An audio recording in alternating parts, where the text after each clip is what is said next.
Lalo na't abala pa sila sa pag-aayos ng kakaibang hairstyle ni Yang Chun, dahil dito, agad nilang ibinalik ang kanyang buhok sa dati nitong ayos. Magalang namang binati ni Yang Chun ang pinuno ng alyansa, ngunit sabi ni Pinunong Jiang, hindi na kailangang maging masyadong formal, dahil siya naman ang unang pumasok.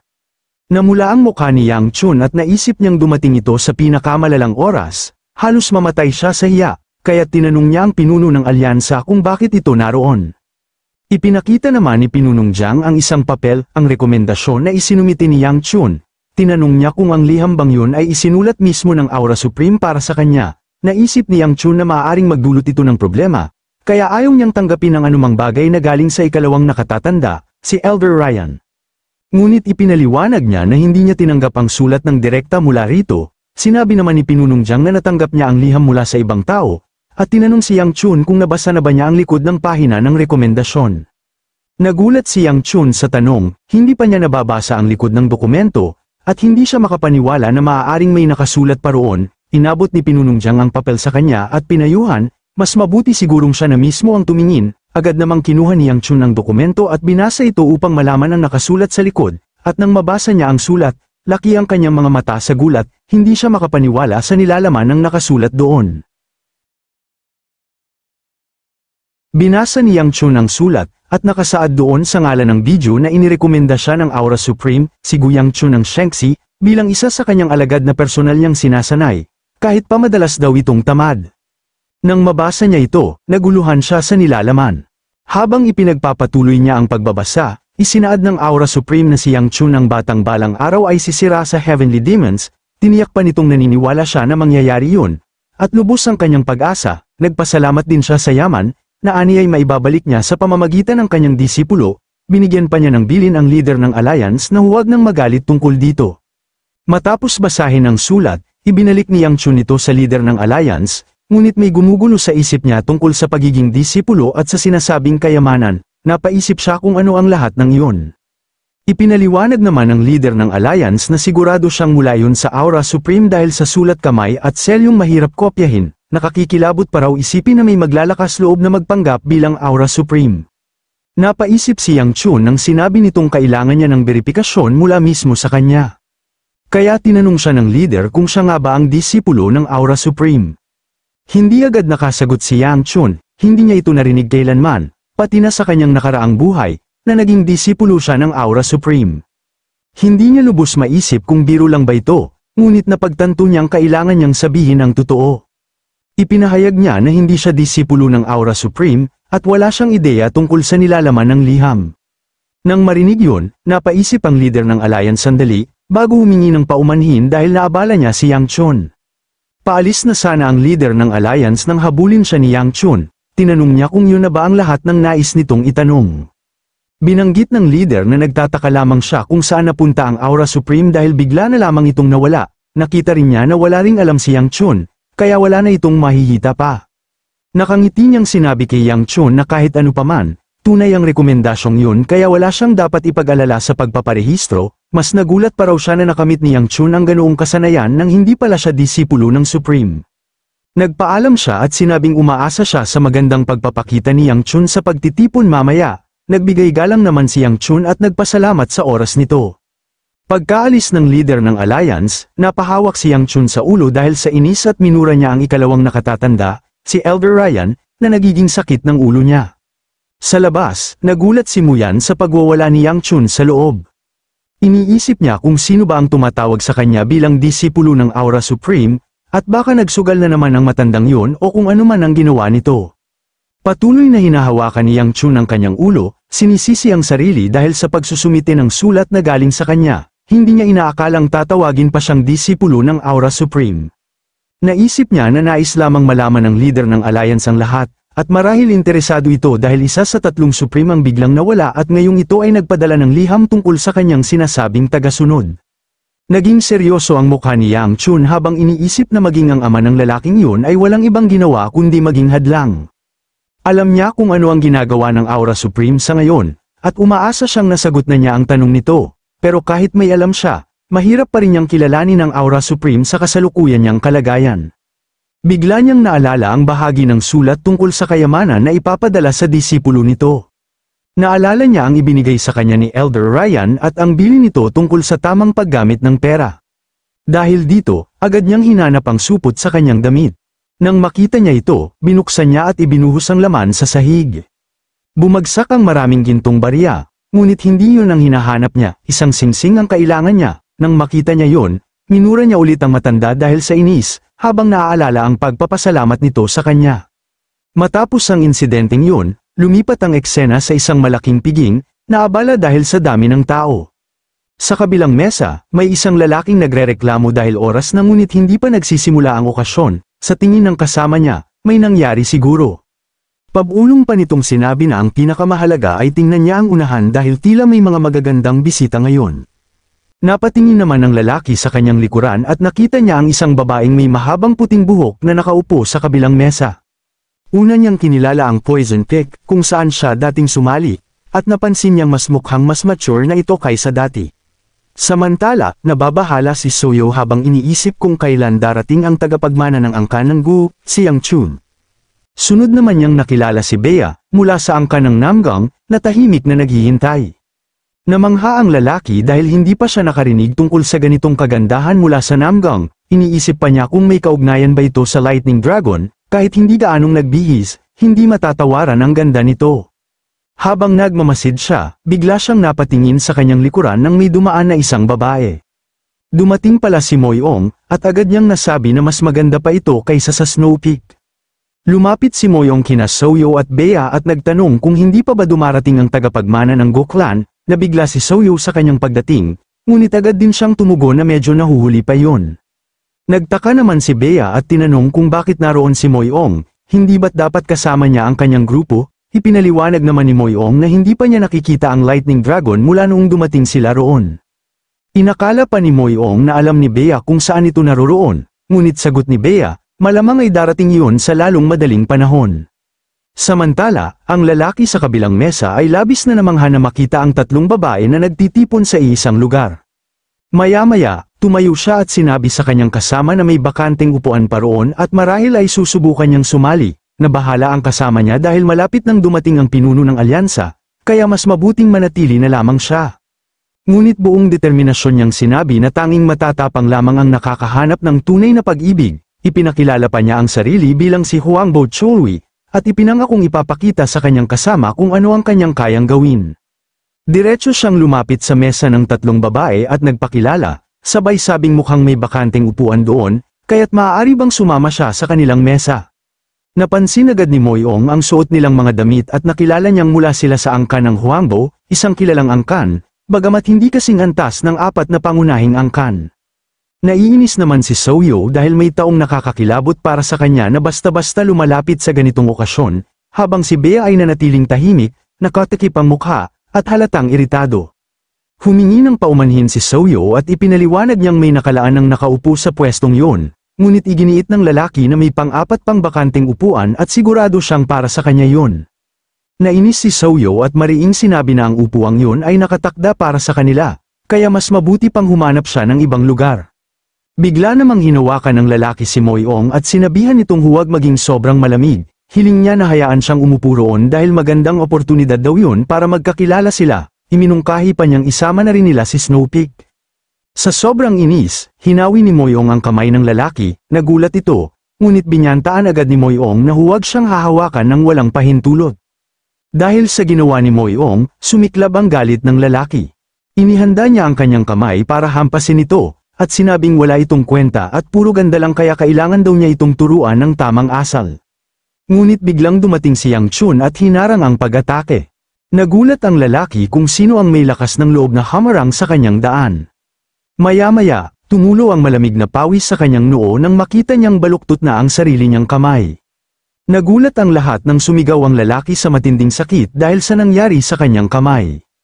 Napansin ni Yang Chun ang galit sa mukha ng lalaki, kaya pinatid niya ito sa paa, dahilan upang bumagsak ito sa sahig. Habang nakahandusay ang lalaki, sinabi ni Yang Chun sa lahat na ang hangal na yun ay uminom bago magsimula ang pista at pinapabayaan ang sarili kahit may mga laban pa silang haharapin bukas. Lumapit agad si Yang Chun kay Moyong at tinanong kung may nasaktan ba sa kanila. Mahirap daw maging bastos sa isang lugar kung saan nagtitipon ng lahat, nagpasalamat si Moyong at sinabing wala namang nasaktan sa kanila.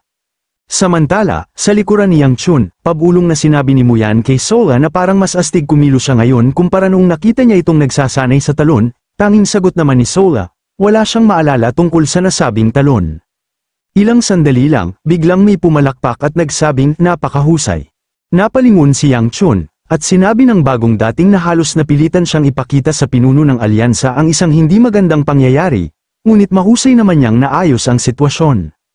Ngunit sa sandaling yun, nanlaki ang mata ni Yang Chun sa pagkabahala at napamura nang makita niya kung sino ang bagong dating. Sa tingin ng lalaki, kailangan muna niyang ipakilala ang kanyang sarili, ikinagalak niyang makilala ang kausap at sinabi niyang siya ay mula sa angkan ng Tertong Jiang Clan, ang kanyang pangalan ay Jiang Xianyon. Nagulat ang mga taong nasa loob nang makilala nila siya bilang anak ng lider ng alyansa. Sa sandaling yun, biglang naalala ni Yang Chun ang kanyang nakaraang buhay, na siya ang kasintahan ni Sola. Naalala niya ang napakarami nilang ugnayan, at lalo na ang isang pangyayaring hindi niya makakalimutan, napakuyom siya ng kamay sa galit.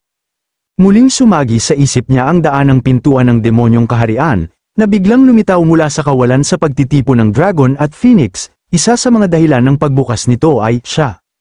Naputol ang iniisip ni Yang Chun nang biglang inabot ni Jiang ang kanyang kamay. May kagalakan nitong napansin kay Yang Chun at sinabi nitong ibibigay nila ang lahat ng makakaya para sa Dragon at Phoenix Assembly. Sandaling napaisip si Yang Chun habang pinagmamasdan ang kamay ni Jiang.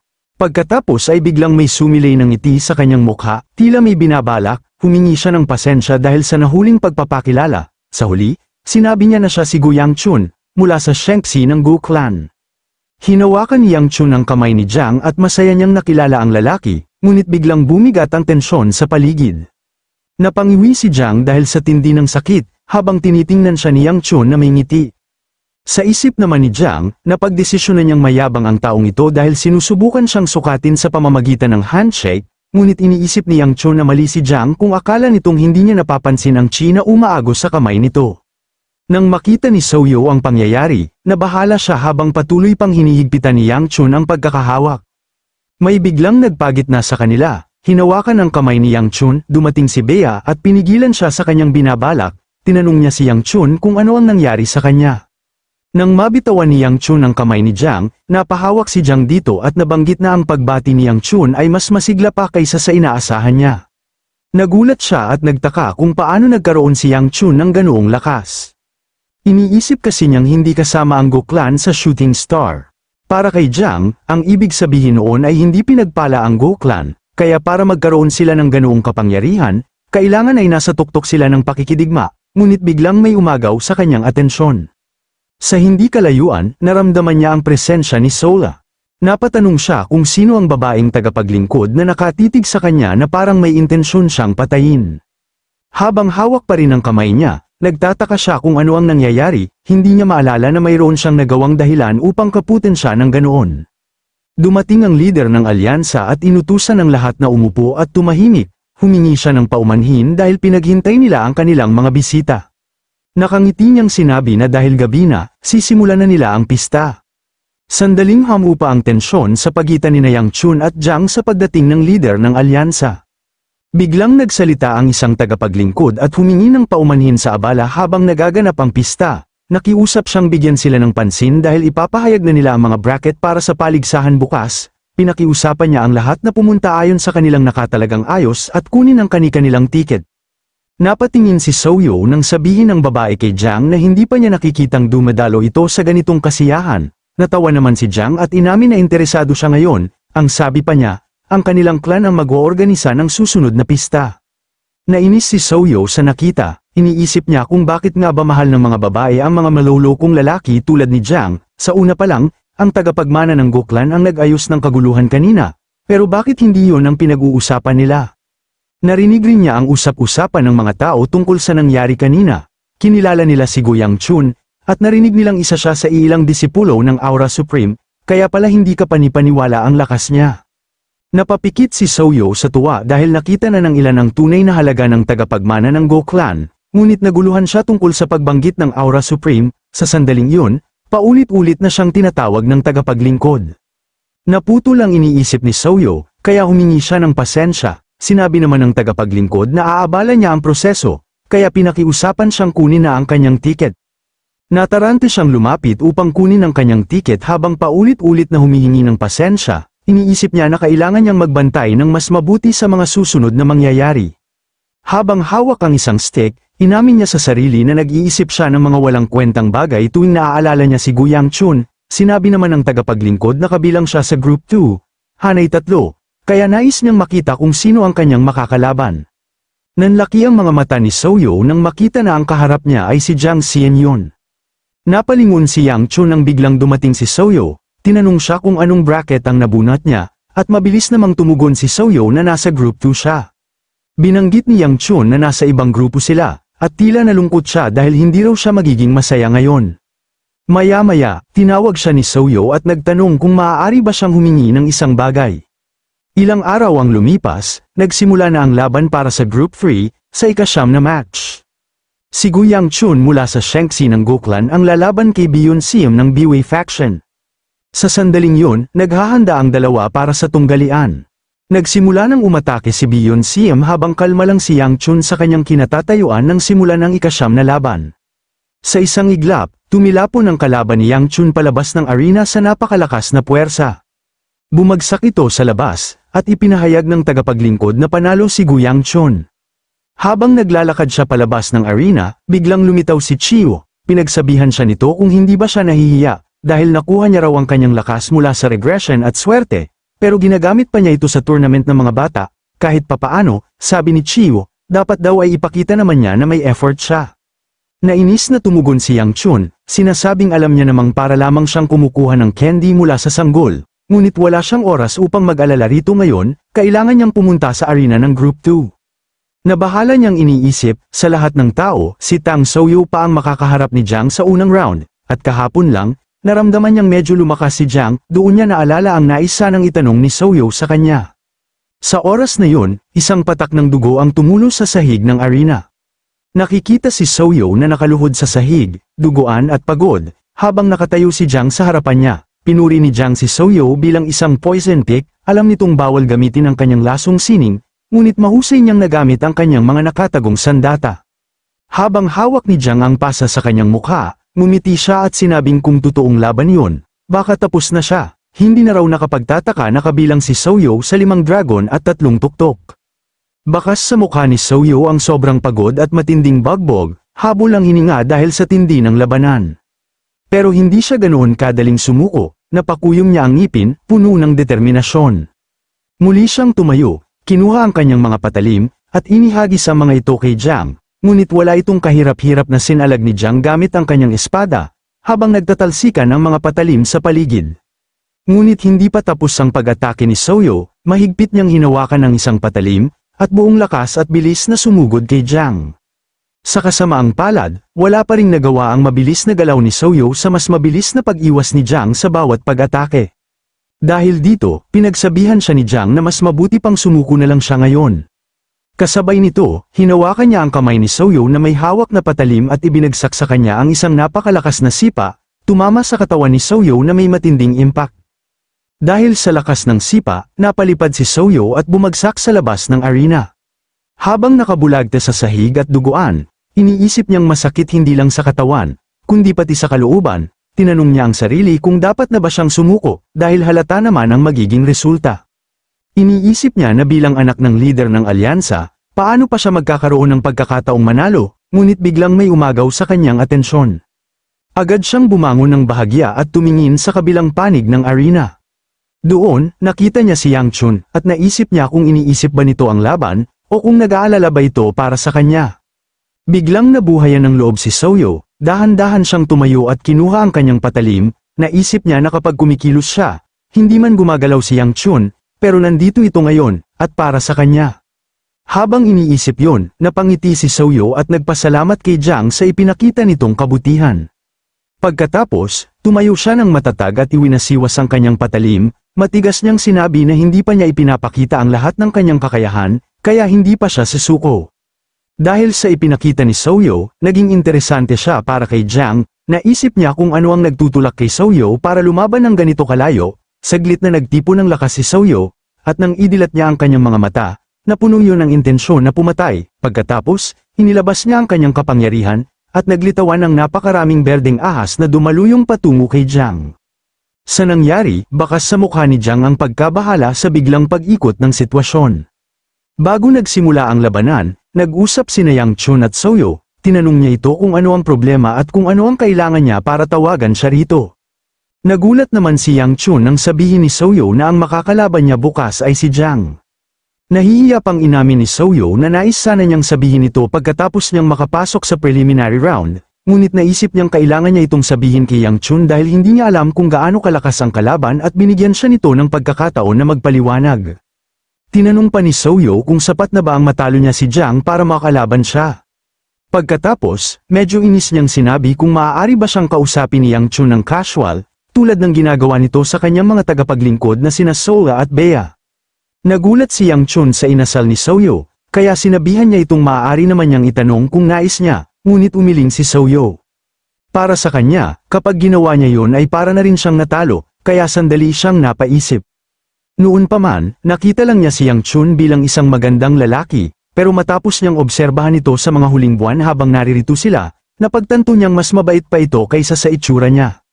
Siya yung taong nagbibigay saya kapag malamig ang aura ng paligid, at siyang bumibili ng dumplings para sa kanya kapag wala ito sa mood kumain ng mabigat. Naalala rin niya ang mga sinasabi ni Yang Chun na para bang wala itong pakialam sa paligid, pero alam ng kahit sino na mga palusot lang yun.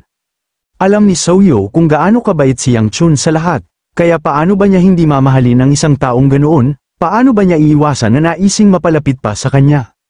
Ngunit nag-alinlangan siya kung karapat-dapat ba siyang manatili sa tabi niya. Minsan nga, gusto na niyang sumuko at makontento na lang sa kung anong antas ng pagkakaibigan mayroon sila ngayon. Sa tingin niya, mas may talento ang Sword Peak at Sword Dragon kaysa sa kanya. Hindi rin naman niya pinapangarap na maging pinakamalakas, kontento na siya bilang Poison Peak. Nandoon ang kanyang kapatid para magmana ng clan, at ipinanganak siya na may katawan na hindi kailanman maaaring maging clan head. Hanggang sa nakilala niya sina Sola at Bea, dahil sa kanila, napagtanto ni Soyo na sa pagkakataong ito, hindi na niya yun gagawin. Habang kaharap niya si Yang Chun, inisip niya na kahit parang pambata ang hiling niya, pagkakataon niya yun para ipakita ang nasa loob niya, at sa sandaling yun, nakiusap si Soyo kay Yang Chun. Pagkalipas ng pag-uusap, bigla na lang siyang nagising, nagulat siya at nagtanong kung nasaan siya, naalala niya ang tungkol sa laban. Nang tuluyan siyang mahimasmasan, napatingin siya sa paligid, at nakita ang maraming taong nakahiga sa kama at ginagamot. Doon niya naalala na natalo siya sa laban, kahit na ginamit niya ang Poison Fang Steel Body, hindi yun naging epektibo. Napaiyak siyang inamin sa sarili na ang anak ng leader ng alyansa ay totoong napakalakas. Napaisip din siyang bakit siya umiiyak, ngunit naputol ang kanyang pagninilay nang may biglang dumating at napansin na gising na siya. Nagulat si Soyo nang makita niya ang tagapagmana ng Go Clan, nagtaka siya kung kailan ito napunta roon.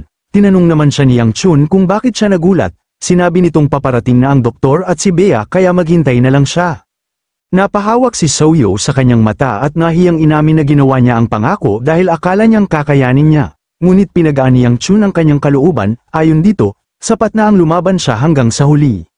Bigla namang naalala ni Soyo ang pangako, ngunit noong tumingin siya sa harapan ay wala na si Yang Chun. Umalis ito nang hindi nagpapaalam, sinubukan niya itong pigilan, ngunit nagmamadali na itong lumabas. Kaya naiwan siyang mag-isa at tulala, ngunit unti-unting sumilay ang ngiti sa kanyang labi, na talagang mahina si Yang Chun sa pagtatago ng mga bagay.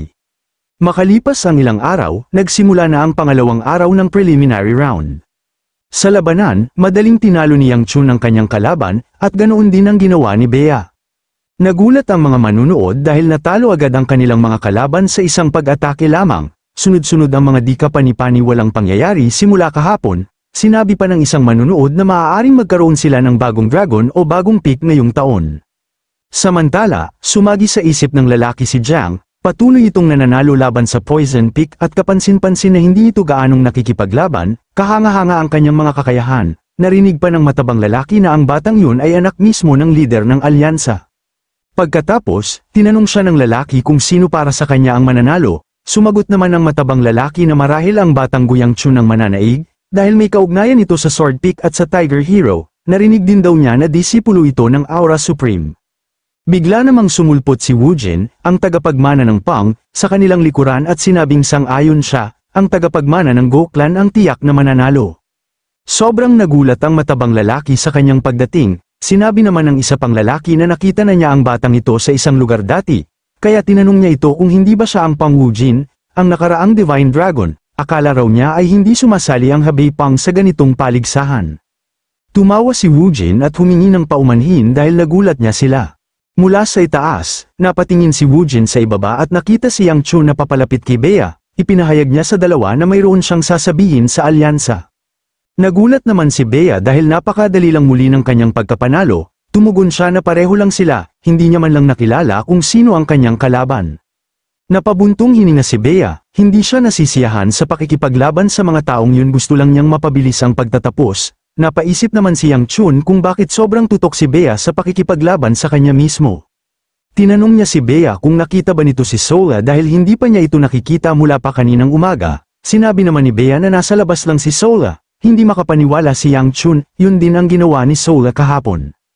Napaisip siya na hindi maaari yun, kaya inisip niyang kailangan niyang ipaalam ito kay Hangua upang mabantayan si Sola.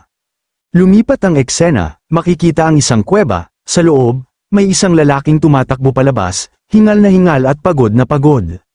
Sa isip niya, muling bumabalik ang marahas na pangyayari, dugong tumatalsik, mga sigaw ng pagtakas, at ang bakas ng isang matinding labanan. Habang tumatakbo, naalala niya kung paano pinugutan ng ulo ang kanyang kasamahan, rinig niya pa rin sa isipan ang kanilang mga hiyaw na humihingi ng tulong. Para sa kanya, isa itong bangungot na hindi matatapos. Naalala rin niya ang pagkawala ng sangay sa Shanxi ilang buwan na ang nakalipas, dahil sa kawalang bahala ni Hyeoljak sa kalooban ng pinuno ng palasyo, nagpa siya itong umalis ng mag-isa. Dahil sa higpit ng kanilang seguridad, hindi pa rin sila nadidiskubre ng pinuno ng Shaolin o ng Joyous Sword, ni siya mismo ay hindi alam kung paano yun nangyari. Habang naglalakad palabas ng kuweba, nakaramdam siya ng presensya sa kanyang likuran, may sumusunod sa kanya, kaya lalo siyang kinabahan. Si Sola yun, bitbit ang espada, at sinasaniban ng espiritu, iniisip ng lalaki kung paano nagagawa ng isang simpleng bata ang ganitong kakilakilabot na bagay. Napalingon siya, nanginginig sa takot, alam niyang hindi sila pwedeng mamatay lahat, kailangan niyang ipaalam ito sa pangunahing palasyo, kaya tumakbo siya ng buong lakas, desperadong makatakas. Ngunit nanatiling kalmado si Sola, nakatayo lamang at pinagmamasdan siyang tumatakbo. Ilang hakbang pa lang ang layo niya, nang biglang lumaki ang kanyang mga mata at bumalat sa kanya ang malamig na pawis. Pagkalabas niya ng kuweba, naramdaman niyang biglang humiwalay ang kanyang ulo sa kanyang katawan. Bumagsak ang kanyang katawan sa lupa, duguan at wala ng ulo. Agad namang humingi ng tawad ang espiritu kay Sola dahil muli nitong hiniram ang kanyang katawan at ginamit ang sariling kamay upang pumatay. Ngunit sinabi ni Sola na ayos lang, alam niyang nag-aalala lang ito para sa batang Panginoon, at gusto nitong bawasan ang pasanin sa kanya. Nauunawaan niya yun dahil iisa lang sila. Pagbalik ni Sola sa kanilang tinutuluyan, agad siyang sinalubong ni Hangua, sabay tawag sa kanyang pangalan. Nagulat si Hangua nang bigla siya nitong yakapin, tinanong niya kung saan ba ito nagpunta dahil nag-aalala ang lahat. Ngumiti lang si Sola at sinabing naligaw lang siya habang naglalakad, binalaan naman siya ni Hangua na magagalit na ito kapag inulit niya yun. Pagkatapos, inanyayahan ni Hangua si Sola na pumasok sa loob dahil malamig, sinabi rin niyang mamamatay si Muyan sa pag-aalala kapag hindi ito bumalik agad. Habang papasok sila, napalingon si Sola at mahina niyang sinabi sa sarili, kung paano niya mababayaran ang kanyang mga utang kay Yang Chun. Ikatlong araw ng paligsahan, pagsisimula ng pangunahing laban, makikita si Yang Chun na lumalabas sa kanyang kwarto habang inuunat ang kanyang katawan. Nagulat siya nang may biglang ingay na narinig niya. Nakikiusap na bumalik ito sa kanila, dahil baka magdulot pa ito ng mas maraming problema para sa angkan ng Go at sa kanilang sarili. Mula sa malayo, nakita niya ang Lightning Dragon na hinihila si Bea habang sinasabi nito na mayroon silang sariling tinutuluyan, at ano dahilan kung bakit siya gustong pumunta doon. Samantala, pumipiglas si Bea sa kanyang pagkakahawa. Galit namang iginiit ng kanyang kapatid na hindi niya maintindihan, para lang itong pampulitikang kasal sa pagitan ng mga angkan, na kung bakit labis siyang interesado. Sandaling napaisip si Bea, ngunit bigla niyang hinawi ang kamay sa pagkakahawak ng kanyang kapatid. Nagulat naman ang Lightning Dragon sa ginawa ng kanyang kapatid, habang binanggit ni Bea ang kanyang pangalan na may kasamang pagbabanta. Tiningnan niya ito ng matalim, at naglabas ng kidlat na enerhiya. Binyantaan niya ang kanyang kapatid na mag-ingat sa kanyang mga sinasabi. Sa sandaling yun, nakaramdam si Chunjo ng takot nang maramdaman niya ang presensya ng kanyang kapatid. Bigla namang dumating si Yang Chun sa kanilang harapan at tinawag si Chunjo na brother-in-law, na nagulat naman ang Lightning Dragon sa kanyang pagdating. Dahil dito, agad itong umalis, humingi ng pasensya, at sinabi sa kanyang kapatid na si Bea na magkikita na sila mamaya. Bago siya umalis, biglang naalala ni Yang Chun na siya ang makakalaban niya sa susunod. Natawa siya at sinabi na ibibigay nila ang lahat at magkakaroon ng magandang laban. Tinawag pa niya si Chunjo na brother-in-law. Nang marinig yun, bakas sa mukha ni Chunjo ang matinding inis at galit. Kinuyam niya ang kanyang kamay sa inis, umaasang gagawin din niya ang kanyang bahagi. Dumating ang araw ng quarter-finals, maglalaban sina Namgong Chunjo at Guyang Chun, at makikita sa arena ang dalawa habang naghahanda para sa kanilang laban. Habang kalmado si Yang Chun, sinabihan siya ng Lightning Dragon na hindi niya nasabi kanina dahil nandyan ang kanyang kapatid, ngunit sasabihin na niya ito ngayon. Inihanda ni Chunjo ang kanyang espada at binyantaan ang kalaban na huwag masyadong mayabang, naniniwala ba ito na maulit pa ba ang himalang yun? Samantala, walang pakialam si Yang Chun sa kanyang sinasabi, patuloy siyang nagsalita, ipinahayag na gusto niyang lumaban ng todo, wala na siyang balak na maging mabait, kaya huwag siyang sisisihin kung uuwi siyang nakalugmok. Nang marinig yun, ngumiti lamang si Yang Chun sa kanyang mga sinasabi, at sinabi niyang maganda yun. Sandaling yun, binanggit ng tagapagsalita na simula na ang laban. Agad naglabas si Yang Chun ng matinding apoy mula sa kanyang kamao, at lumabas ang hugis lobo na apoy patungo sa kanyang kalaban. Nagulat ang Lightning Dragon at hindi agad na-react. Wala siyang nagawa kundi sanggay ng pag-atake, at dahil dito nagkaroon ng matinding pagsabog sa arena. Nagulat ang mga manunood at namangha sa kanilang nakita. Hindi sila makapaniwala na hanggang ngayon ay tinagaw lamang nila ang kanilang lakas, at nagawa nilang wasakin ang arena. Nagulat din ang dalawang babae sa kanilang nakita, si Bea ay tahimik lang nanunood, habang ang karamihan ay nagtanong kung ano na ang nangyari sa Lightning Dragon. Dahil sa matinding pagsabog, umangat ang mga bato at usok sa paligid. Ngunit sa gitna nito, isang mabilis na hiwa ng espada ang pumapailan lang sa usok. Nagawa ni Chunjo na itaboy ang usok at mga bato sa kanyang paligid gamit ang kanyang espada. Napamura siya sa inis dahil minaliit siya ni Yang Chun, na akala niya ay gumagamit lang ng kaunting panlilinlang. Ngunit hindi niya napansin na nasa harapan na si Yang Chun, handa nang atakehin gamit ang kanyang nag-aalab na kamao, nag-aalala lang siya na baka matakot o umatras ang kanyang kalaban. Bakas sa mukha ng Lightning Dragon ang gulat at pagkabahala sa sitwasyon. Ngunit nang bitawan ni Yang Chun ang kanyang malakas na suntok na nagpayanig sa paligid, nagawang makatakas ni Chunjun gamit ang kanyang lightning speed. Dahil dito, nagawa niyang ikutan ang kanyang kalaban gamit ang kanyang bilis. Habang kumikilos siya ng mabilis, iniisip niya ang kapangyarihan ni Yang Chun, napakalakas nito, ngunit halos hindi niya masundan ang kanyang bilis.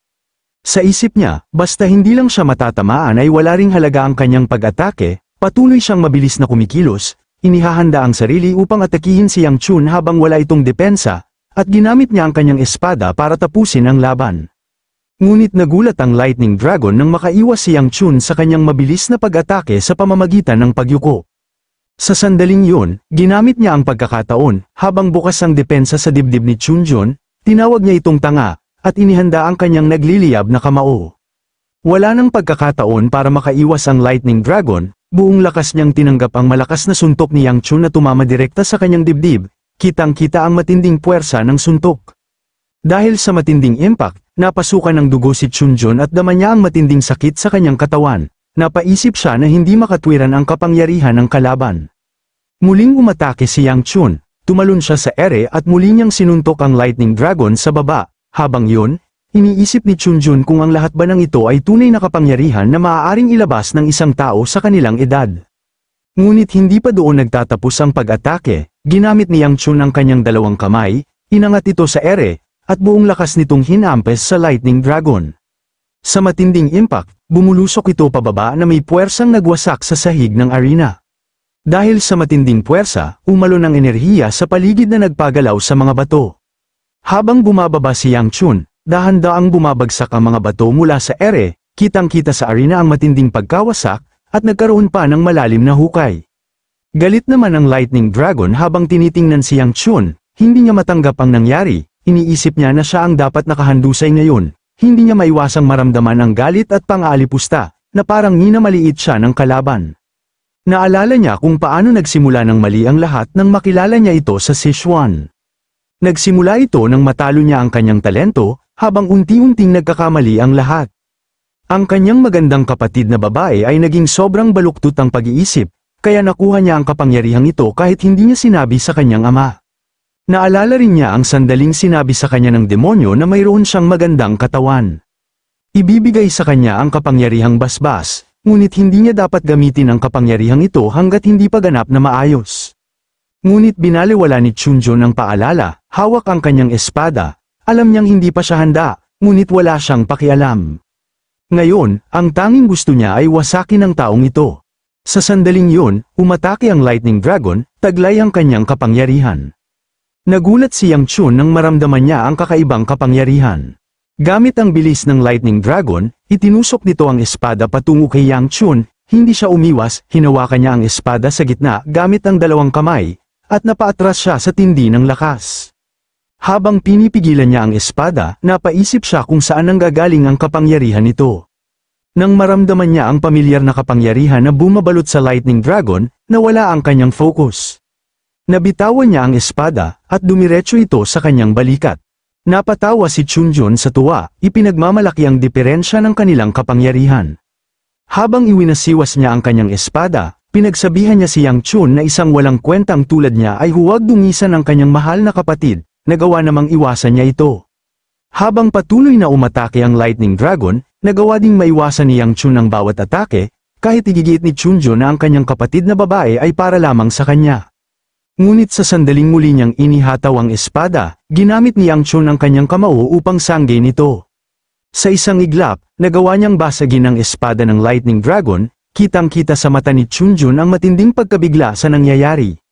Ginamit ni Yang Chun ang pagkakataon na sakilin niya ang Lightning Dragon sa leeg. Pagkatapos, naglabas siya ng matinding apoy mula sa kanyang katawan at ibinagsak ito sa sahig.